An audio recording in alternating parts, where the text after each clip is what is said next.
Live update இந்த வீடியோவில் 2 விஷயத்தை பற்றி பார்க்கலாம். சுனிதாவுக்கு சௌந்தர்யா சரியான ஒரு பதிலடி கொடுத்துருக்காங்க. அது என்ன அப்படின்னு சொல்லி பார்க்கலாம். இன்னொரு பக்கம் வர்ஷினி இருக்குல்லையே ஒரு கோமாளி, அந்த கோமாளி வந்து சௌந்தர்யா வந்து டேமேஜ் பண்ணிட்டாங்களாமா. அந்த மாதிரி ஒரு சீனை போட்டு பேசியிருக்கு. அது என்ன அப்படின்னு சொல்லி பார்க்கலாம்.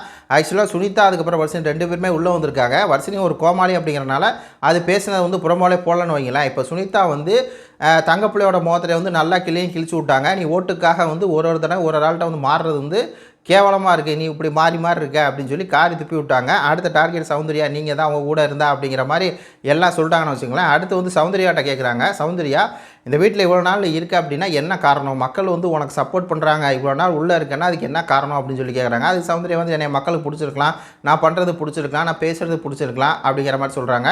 இல்லை நீ கேம் வந்து ஒழுங்காக விளாட்ல, நீ வந்து கேம்னு வந்து அப்படி கையை வச்சுக்குவ, அப்படி இருக்கும்போது மக்கள் எதனால உனக்கு ஓட்டு போடுறாங்க அப்படின்னு சொல்லி நினைக்கிறேன் அப்படிங்கிற மாதிரி கேட்டோன்னே சௌந்தர்யா கொஞ்சம் வந்து என்னென்னா அந்த டிஃபென்ஸ் மோடை வந்து எடுத்து, அதாவது நான் வந்து எல்லா கேமும் கரெக்டாக விளாண்டுருக்கேன், எல்லா டாஸ்க்கும் என்னோட முயற்சியை வந்து கொடுத்துருக்கேன், எல்லாருக்கிட்டே என்னோட ஒப்பீனியன் கொடுத்துருக்கேன், நான் ஒன்றும் சும்மா இல்லை அப்படின்னு சவுண்டு அது பாட்டில் வந்து அடுக்க ஆரம்பிச்சிச்சு. சுனிதா வந்து இல்லை நான் அந்த அர்த்தத்தில் கேட்கல, இந்த மாதிரி ஒரு கேள்வி கேட்குறாங்களுக்கு நீ எப்படி பதில் கொடுப்ப அப்படிங்கிறதான் வெளிக்கொண்டு வந்தேன். கரெக்டு தான், நீ வந்து எல்லாமே பண்ணியிருக்கிற அப்படிங்கிற மாதிரி, நீ சும்மா இல்லை, நீ கேம் விளாண்டுருக்க, ஒப்பீனியன் கொடுத்துருக்க, உன்னுடைய ஹார்ட் ஒர்க் வந்து போட்டிருக்க அப்படிங்கிற மாதிரி சொன்னாங்க. அது கரெக்டாக இருந்துச்சு. இந்த தங்கப்பிள்ளையை தான் வெளுத்து விட்டது.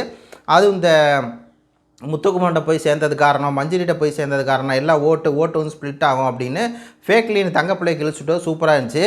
இன்னொரு பக்கம் இந்த வர்ஷினி அப்படிங்கிற ஒரு அம்மா இருக்குல்ல, அது வந்து அதாவது ரயானும் சௌந்தர்யா ஜாக்லின்லாம் எல்லாம் சேர்ந்துக்கிட்டு ஒரு குரூப் ஆகிக்கிட்டு சௌந்தர்யாவை தான் டார்கெட் பண்ணுறாங்க. இந்த மாதிரி சௌந்தர்யா புளிக்குழம்பு வந்து கேவலமாக இருந்துச்சு, அசிங்கமாக இருந்துச்சு அப்படிங்கிற மாதிரி திருப்பி அதை கொண்டு வரான்.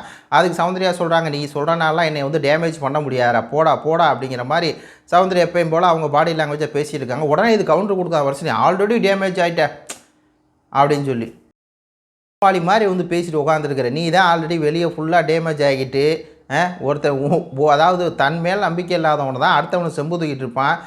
மேலே நம்பிக்கை வச்சு ஒரு கேம் ஆட துப்பு இல்லை, அந்த வீட்டில் ஒரு விஷயத்தை பேச துப்பு இல்லை, உனக்காக ஸ்டாண்ட் பண்ண துப்பு இல்லை, ஒருத்தவங்களை பற்றி கருத்து சொல்ல துப்பு இல்லை. நீ எல்லாம் வந்துட்டு நீ தான் ஆல்ரெடி டேமேஜ் ஆகிடுச்சு. என்ன டேமேஜ் ஆகிடுச்சு?